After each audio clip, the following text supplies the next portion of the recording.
The older we get, the more things start to pop up on our skin. It's lovely, from dry skin to bumps, even moles. Getting older is just, we love it. So today, board-certified dermatologist Jennifer Linder is here, and she is going to tell us what they are, how to treat them, and how to get rid of them as fast as we possibly can. Because that's the goal. Because that's our goal. How you feeling, by the way? Very good, Little baby in your belly. When do you do? End of April. So exciting. We're going to have another little Linder. Yeah. All right, so let's start. We have a couple of things. We're talking about fungus, nail fungus. Yeah, everybody loves the nail fungus. I don't think I've had that one yet. Good. We'd like to keep it that way. I must be doing something right. But when we get it, how do we treat it? How do we know we have it? So it's incredibly common. So it can happen either both on the skin of the feet is more common area. It can also happen on the hands. And then it looks dry and flaky. So it's kind of more flaky than normal. And if you look between your toes, you might see like little cracks sort of between the toes is one good way to see it. Right. And then on the nails itself, you start seeing little white or little yellow dots. And so if it starts like little dots and it kind of starts expanding and then it gets thicker and it gets kind of brittly looking, then you likely got fungus. Okay, but you can see it on your nail and you can see it on your feet. Exactly. Okay. So if it's on the skin itself, there's an over-the-counter product that works really well called Lotrimin Ultra, and it used to be a prescription product, now it's over-the-counter. Yeah, so you can I've start seen with that. We own some of that in our household. So if it starts to itch, that's a great place to start, and usually you need to do it twice a day for at least a week past the time it goes away. Now, real quick, I would think it's really common, especially with families that have kids, or maybe you're jogging and your feet are sweating. It can be that, or the fact is, in Arizona, we're running around with bare feet all the time, so you kind of get exposed to it. And it's sort of out in the environment. So you can kind of pick it up anywhere, at the gym, or even just walking around. The nails itself, it usually transfers from the skin to the nail, or, if someone's not using good habits at a nail salon and cleaning the instruments and sterilizing them, so make sure your person's doing that. You can pass it that way too. So if it gets in the nail, you usually actually need to see the doctor. Okay. So you want to see a dermatologist, and they can either give you some lacquers that you can put on, or there's a pill you can take. Because can it get really bad? I mean, it can get really bad and really thick. So especially if it starts to get painful, you definitely want to treat it. Yeah, and so that's a pill you take once a month for 4 months. Typically. Okay, for 4 months. Wow. Yeah, you definitely don't want it to get to that stage. Okay, let's talk about warts. Warts. Everybody loves those little warts. Oh yes. So warts is a virus. So fungus is one type of little small particle. Virus is another.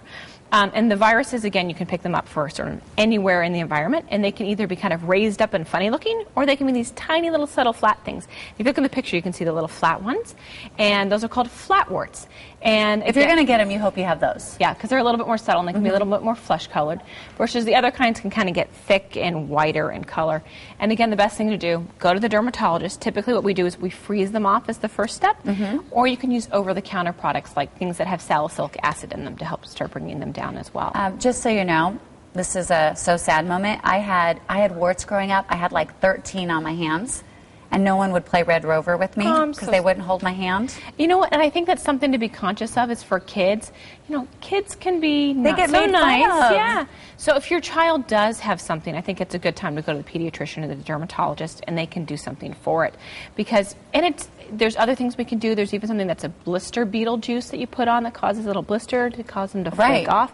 But to be patient. Compound W? You can do that too. Okay. So you got to be patient with it. Typically takes several treatments to make it go away, but then it finally does. Okay. Let's talk about moles. Yes, this is really important. So we continue getting new moles into our 50s and 60s. What you want to look for are things that change. So normal mole can be flesh colored, can have a little bit of color, a little bit of brown. What starts happening is if you have a mole that changes, you've got to get it checked out by the dermatologist. Okay. The reason why is it could be a sign that's a melanoma. So if you look at the photographs, you can see that they change from being the things you want to look for is asymmetry. That's when one side doesn't match the other. Border irregularity, looks like a little funny island. Color variation, one's more red, one's more brown, one part's more black.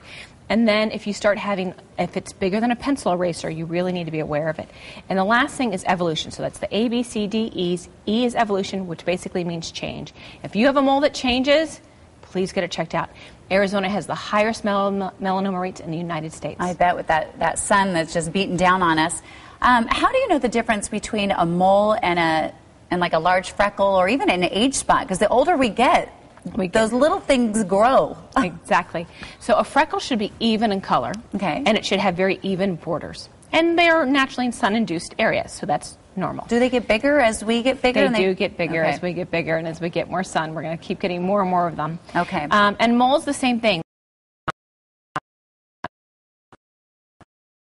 Changing. Okay. It's those changes and those irregularities. Really that make keep you, an eye on it. Keep an eye on it. All right, before we go, let's talk about skin tags. Yes. Lots of people have them. Lots of people have them. We tend to get them on our necks and underneath our arms. And so those things, really easy to cut off. Usually your doctor can take care of it. Pretty darn simple to do, actually. Yeah. Freeze them or cut them off. Yeah, they're just not real pretty. Yeah, so they're just more get rid of annoyance them. than anything else.